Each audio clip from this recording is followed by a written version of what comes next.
கர்த்தருடைய பிள்ளைகளே, நீங்கள் எப்படி சுகமாய் இருக்கிறீங்களா? காலை தோறும் அவருடைய கிருபை உங்களுக்கு புதிதாய் இருக்கிறது. இந்த நாளிலும் ஒரு எதிர்பார்ப்போடு நீங்க ஆண்டவருடைய சமூகத்துல காணப்படுறீங்களா? என்று சொன்ன ஐயோ எனக்கு பல அலைச்சல்கள், ஆண்டவர் எனக்கு பதில் தருவாரா? இந்த பிரச்சனைக்கு ஒரு தீர்வு உண்டா? நான் அழுகிறதுனால என் கண்கள் மிகவும் சோர்ந்து போய்விட்டது, என் கண்களில் கண்ணீரே இல்லை என்று சொல்லும் அளவிற்கு நீங்கள் ரொம்ப கண்ணீர் வடித்து சோர்ந்து போய் இந்த நாளில நிக்கிறீங்களா? ஆண்டவர் உங்களை காண்கிற தேவனாய் இருக்கிறார். இந்த நல்ல நாளிலும் ஆண்டவர் தம்முடைய வசனத்தை கூட உங்களோடு பேச போகிறார். தேவனுடைய வார்த்தை நிச்சயமாய் உங்களை தைரியப்படுத்தும். இந்த காலையில் ஒரு உற்சாகத்தை கொடுக்க போகிறது, ஒரு பலனை கொடுக்க போகிறது.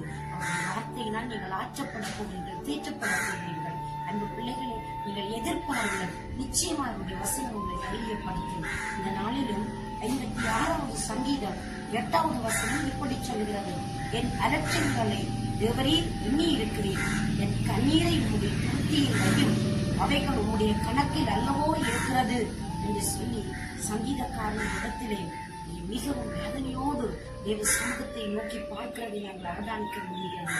அன்பானவர்களே, காத்தூரிலே பிடித்த பொழுது ஜோனாத்தான் 7ஆம் ரிக்னோட் என்னும் பாத்தியத்தில் வாசிக்கும் தாவீது பாடின சங்கீதம் என்று சொல்லி நாங்கள் பாடுகிறோம். மிகவும் இந்த பகுதியிலே பார்க்கிற பொழுது தாவீது பாடின இந்த பாடலானது தன்னுடைய அலைச்சல்களை குறித்து, ஒரு பட்டணத்தில் அவருக்கு ஏற்பட்ட பெரிதான ஒரு வேதனையின் உச்சக்கட்ட நிலையை வர்ணனை செய்து பாடுகிறதை இந்த பகுதி சங்கீதமாக நமக்கு காட்டுகிறது.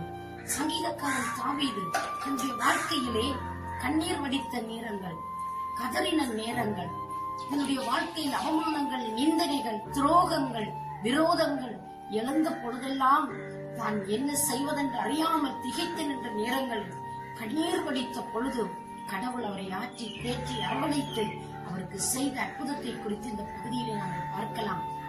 கண்ணீர் வடிக்கிற அந்த நிலையானது மிகவும் ஒரு கடினமானது. இவன் நாம் படுகிற ஒவ்வொரு சூழ்நிலைகளிலும், ஒவ்வொரு நிலைகளிலும் நம்மளை காண்கிறவராய் இருக்கிறார். உயர்வு, தாழ்வு, குறைவு, இப்படிப்பட்ட சூழ்நிலைகள் நிமித்தமாக துன்பங்கள், அதே போல அவமானங்கள், தலைகுனிவுகள் வருகிற பொழுது நம்முடைய வாழ்க்கையில தாங்கும் நாம் துயரம் கொண்டு நாங்கள் கடவுளுடைய சமூகத்திலே கண்ணீர் வடிக்கிறோமே, இந்த கண்ணீர்களை அவர் அற்பமாய் எண்ண மாட்டார். இந்த கண்ணீர்களை அவர் துருத்தியிலே வைத்திருக்கிறார். என் அலைச்சல்களை எண்ணியிருக்கிறீர் என்று சொல்லி சங்கீதக்காரன் தாவீது தெய்வத்துக்கு மகிமை செலுத்துவதை நாங்கள் பார்க்கலாம். அன்பு பிள்ளை, ஒரு நாள் ஒரு ஏழை தகப்பன் மிகவும் கடினமாய் கஷ்டப்பட்டு உழைத்துக் கொண்டிருந்தார்.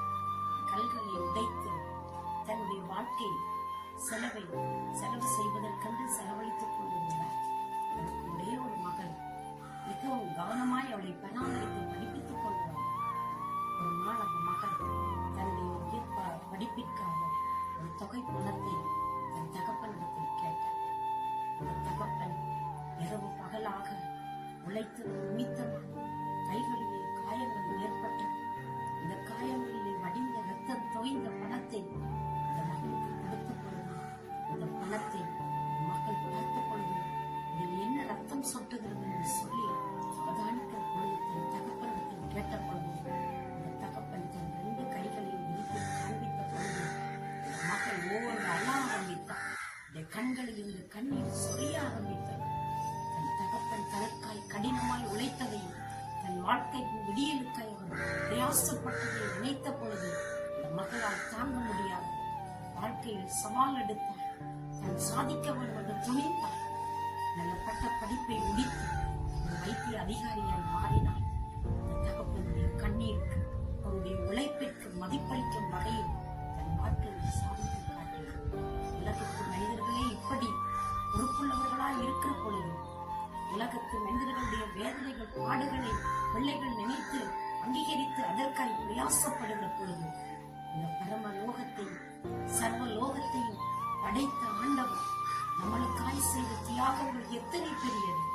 அவருடைய காயங்கள் எவ்வளவு ஆழமானவைகள்! கைகளில் இருந்து ரத்தம் வடிந்து, சிரசில் இருந்து ரத்தம் வடிந்து, வெளாவில் கால்களில் இருந்து ரத்தம் வடிந்து, இந்த ரத்தம் சகல பாவங்களையும் கழுவி நம்மை சுத்திகரிக்கிறது. இன்றைக்கு தகுதியுள்ள மக்களை எங்களை மாற்றுவதென்றால் ரத்தம் தான் பிரியமானது. இந்த பிள்ளைக்கு இப்படி தன் உயிரை கொடுக்கும் அளவுக்கு என்னை முழுவதுமாய் அர்ப்பணம் பண்ணினார், தியாகம் பண்ணினார். அந்த தெய்வம் நம்முடைய கண்ணீரை பார்த்து கொண்டு எப்படி அமைதியாக இருப்பார், எப்படி பேசாமல் இருப்பார், எப்படி அவர் பாராமுகமாயிருப்பார். நீ அழுகிற அழுகையின் கண்ணீரை என் தேவன் காண்கிறார். என்னுடைய வாழ்க்கையிலே குழந்தை செல்வமில்லை என்று அழுகிறதை காண்கிறார். என் பிள்ளைகளை நான் எப்படி வளர்ப்பேன், என் பிள்ளைகளை எப்படி பராமரிப்பேன் என்று தெரியாமல் நீங்கள் தவித்து நிற்கிறதை தெய்வம் பார்க்கிறார். நீங்கள் ஏமாற்றப்பட்டது தெய்வத்திற்கு தெரியும். நீங்கள் கைவிடப்பட்ட நிலையில் இருந்து கதறுகிறது அந்த வேதனையை புரிந்து கொள்கிற ஆண்டவர் உங்களோடு கூட இருக்கிறார். எந்த மனிதர்கள் உங்களோடு இல்லாவிட்டால், எந்த மனிதர்கள் உங்களோடு பயணிக்காவிட்டால், அவளை படைத்த ஆண்டவர் உங்களோடு இருக்கிறார். இன்றைக்கு இருதயம் திறந்து, தெய்வமே என் வாழ்க்கையை வாழும், எனக்கு ஒரு விடியலை தாரும், எனக்கு ஒரு விமோசனத்தை உண்டாக்கும் என்று சொல்லி நீ தெய்வத்தை நோக்கி பார்ப்பாயிருந்தார். இன்றைக்கு தேவனோட அற்புதம் செய்வார். அந்த மகளுக்காக தகப்பன் கடினமாய் உழைத்தார். அங்கே இரவு பகல் பாராது வேர்வை சிந்தி ரத்தம் சிந்தி கடினமாய் பாடுபட்டார். அவரை பார்க்கிலும் தன் ஜீவனை கொடுத்த பரமபிதா என்னையும் உங்களை எப்படி அவர் மறப்பார், எப்படி அவர் பாராமுகமாய் இருப்பார். இந்த அன்பு பிள்ளைகளை இந்த நாளிலும் அதிகாலையில் தேவனுடைய வார்த்தைக்கு மேலாய் நீங்கள் காத்திருக்கிறீங்களோ, கர்த்தருடைய வசனம் உங்களை தைரியப்படுத்த போகிறது. உற்சாகப்படுங்க, எழுந்து காரியத்தை நடப்பீங்கள். கர்த்தர் உங்களை பராமரிப்பார், பாதுகாப்பார், உங்களை நடத்தி செல்வார். நாங்கள் அவரை நோக்கி பார்க்கிற ஒவ்வொரு நிமிஷமும் பொழுதும் வினாடிகளிலும் நமக்கு உதவி செய்கிற அன்பின் கரம் நம்மோடு கூட கடந்து வரட்டும். இந்த நல்ல நேரத்தில் நீங்கள் வேதனையோடு துக்கத்தோடு தனிமையிலே தோல்வியோடு உட்கார்ந்து கொண்டிருக்கிற உங்களுக்காக நான் மன்றாடட்டும். கல்வியிலே தூக்கி போய்விட்டீர்கள், தொழில் செய்கிற ஸ்தானங்களிலே பிரச்சனைகளும் குழப்பங்களும் கலகங்களுமாய் இருக்கிறது. எந்த அடிமைத்தனம், எந்த அதிகாரங்கள் உங்களை வேதனைப்படுத்திக் கொண்டிருக்கிறது, அந்த நிலையில் இருந்து அடைத்த கடவுளை எனக்கு இறங்கும், எனக்கு ஒரு பதில் தாரும் என்று சொல்லி நீங்கள் கேட்பீர்களா இருந்தால் உங்களுக்கு அவர் அற்புதம் செய்ய வல்லவராக இருக்கிறார். நான் உங்களுக்காக ஜெபிக்கட்டுமா? அவரை நோக்கி பார்க்கலாம். சர்வ வல்லமை உள்ள நல்ல ஆண்டவரே, இயேசுவின் நாமத்தினால் உடைய பிள்ளைகளுக்கு ஒரு நன்மை செய்யும்படி நாங்கள் மன்றாடுகிறோம் ராஜா. அவரை நோக்கி பார்க்கிறவர்களுக்கு நீர் உதவி செய்ய வல்லவர் ஐயா. நீர் இந்த நாளிலும் உடைய பிள்ளைகள் இருக்கும் அந்த நிலையிலே கடந்து சென்ற ஒரு அற்புதத்தை செய்வீங்களா?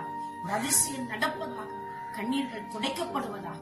ஆண்டவரே, அலைச்சல்களை அறிந்தவரே, நீர் ஒரு அற்புதம் செய்து உடைய மக்களை கனம் பண்ணி காக்கும்படி உடைய கரங்களில் ஒப்புக் கொடுத்து இயேசு கிறிஸ்துவின் நல்ல நாமத்தில் தாழ்மையோடு ஜெபிக்கிறேன் ஜீவனோட நல்ல பிதாவே. ஆமென்.